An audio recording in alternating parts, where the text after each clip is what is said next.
हे मुनियों, इस भागवत की महिमा को जानो।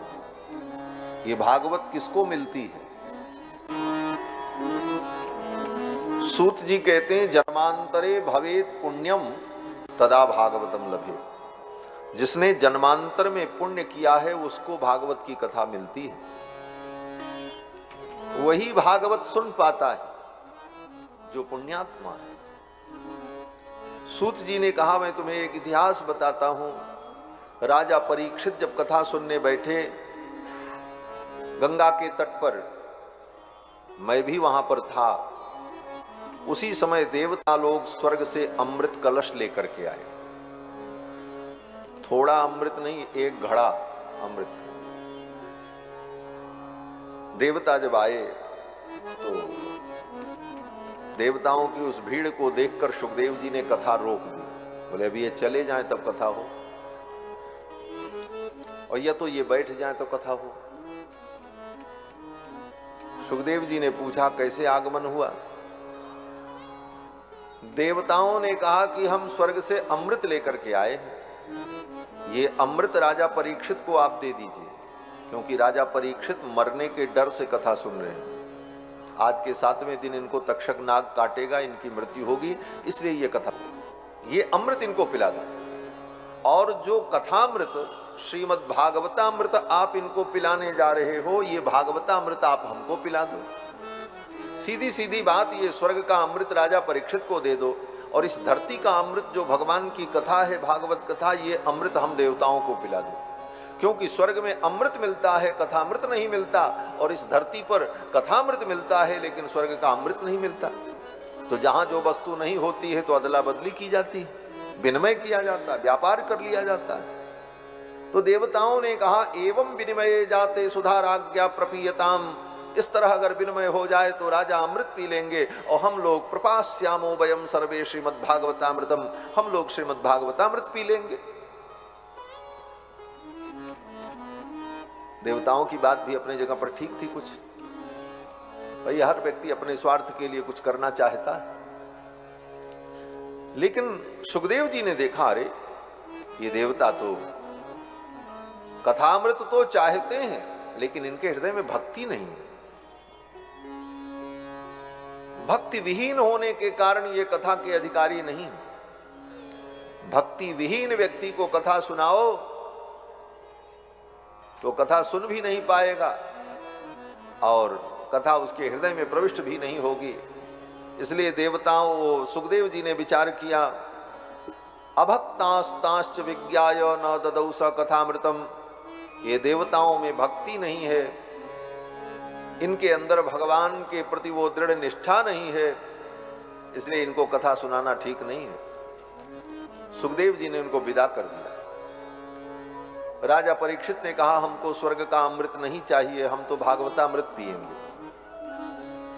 देवता उल्टे पांव लौट गए अपना अमृत लेकर, और सुखदेव जी ने इस कथा को सुना। ये कहते हैं सूत जी कह रहे हैं, देखो इसकी महिमा कितनी है कि स्वर्ग का अमृत दे करके इस कथा को लेना चाहते थे देवता, लेकिन उनको नहीं मिली। ये तो इसकी महत्ता हुई कि ये कितनी दुर्लभ है। और दूसरी बात, राजा परीक्षित को 7वें दिन मरना था, और उस मरने से बचने का विकल्प अमृत उपस्थित हुआ, लेकिन राजा परीक्षित ने विचार किया, पी तो लेंगे अमृत, लेकिन ये कथामृत छूट जाएगी। मरना तो है ही, मरना तो है ही।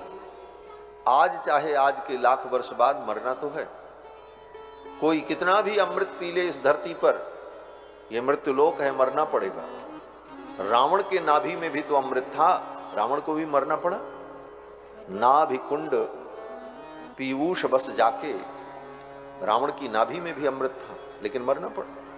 इस मृत्युलोक में मरना तो पड़ेगा। लाख वर्ष जियो मगर मरना है, उम्र पैमाना एक दिन भरना है। तू आखिरियत मुहैया कर ले गाफिल, तुझे दुनिया से सफर करना है, मरना पड़ेगा। मरने से कोई बच नहीं सकता। राजा परीक्षित ने विचार किया कि जब मरना ही है तो अमृत पी करके क्यों मरे? कृष्ण कथामृत पी करके, भागवत पी करके हम मरे। हाँ? बाद में ये भागवतामृत मिले न मिले, सुखदेव जैसे वक्ता मिले न मिले, इसलिए मैं पहले तो भागवतामृत पी लूं, फिर देखा जाएगा। राजा परीक्षित ने स्वर्ग के अमृत का त्याग कर दिया। इसका मतलब बोले सामने मृत्यु हो और उससे बचने के लिए अमृत विकल्प के रूप में उपस्थित हो, लेकिन जिसके अंदर इतना बड़ा साहस हो कि वो स्वर्ग के अमृत का भी तिरस्कार कर दे और भगवान की कथा को स्वीकार करे, वो कथा का श्रोता है। ये परीक्षित का लक्षण है, इसीलिए इनका नाम परीक्षित। परीक्षित का मतलब परीक्षितो परीक्षिता, परीक्षित की परीक्षा हो गई। क्या परीक्षा हुई? बोले कथा सुनने बैठे हो, पहले कथा सुनने की परीक्षा दो, परीक्षा में पास होगे तब श्रोता बन पाओ। भाई एक मास्टर की डिग्री लेने के लिए, एमए की डिग्री लेने के लिए, मास्टर ऑफ आर्ट वो भी एक विषय में 16 साल पढ़ना पड़ता, और 16 साल में कितनी परीक्षा देनी पड़ती है? मासिक परीक्षा, ओ त्रैमासिक परीक्षा, छमाही परीक्षा, सालाना परीक्षा, कितनी परीक्षा देने के बाद, कितना कागज कलम बर्बाद करने के बाद तब जाके एक डिग्री मिलती। क्या बोले? मास्टर ऑफ आर्ट एक विषय में। और कथा श्रोता की डिग्री, ये भगवान की कथा के श्रोता हैं, इसकी डिग्री, ये उपाधि कब मिलेगी? बोले इसकी भी तो कोई परीक्षा होनी चाहिए, उस परीक्षा को पास करके दिखाओ, तब तुमको ये डिग्री मिले कि हाँ तुम कथा श्रोता हो, पक्के श्रोता हो। कहते हैं इतनी बड़ी परीक्षा हुई राजा परीक्षित की, सामने मृत्यु और अमृत, लेकिन अमृत को त्याग दिया, कथा अमृत का वर्ण कर लिया। ऐसी परीक्षा में पास हो गए महाराज परीक्षित।